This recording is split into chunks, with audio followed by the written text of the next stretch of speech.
Атырауда қарақұрт қаптап 4 түлікке қырғидай тиюде. Соның салдарынан шаруаларға 65 миллион теңге шығын келген. Ол зиянкестен адамдар да зардап шекті. Исатай мен Индер аудандарында 18 адамда қарақұрт шақса, олардың 3-і бала. Жалпы улы жәндіктен қалай сақтануға болады? Дәрігерлер кеңесін аймақтағы әріптесім тыңдап келді. Биыл аймақта қарақұрт қаптап кетті. Әсіресе Индер, Исатай, Құрманғазы аудандарының халқы алаңдаулы. Аз уақытта зиянкестер 397 түйені шаққан. 4 түлікті сақтап қалу үшін ветеринарлар қазір қора қопсарлар мен жайылымдарды залалсыздандырып жүр. Қарақұрт өте улы жәндік, олар шөпті, шөлейтті, құрғақ жерлерде көп кездеседі. Жәндік уының уыты зиянды. Шаққаннан кейін жылқыны 4 сағатта, түйені 8 сағатта байдай түсіреді. Мамандар қарақұрттың қаптайтын уақыты жазда аса сақ болуды ескертеді.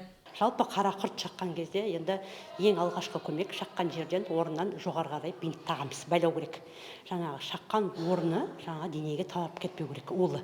Улы зат, егер улы болса, негізі улы болатын болса, ол уже балада симптомдар, белгілер пайда болады. Жаңағыдай шаққан орны қатты ауырып, әлсіздік пайда болады, жедел тершеңдік пайда болады, жүрегі қатты соғады, ауа жетпейді, талып қалады, жүре алмай қалады.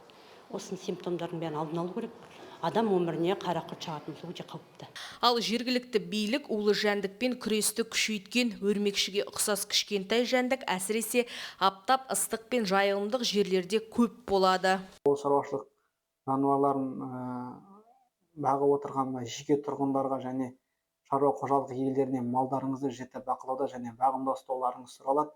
Және осындай қарақұрт шаққан жағдайда, симптомдары байқалған жағдайда ветеринариялық мамандарға дер кезінде хабарлап, алғашқы көмек терулерін алуларыңыз сұралады. Қазіргі болып жатқан жағдайға байланысты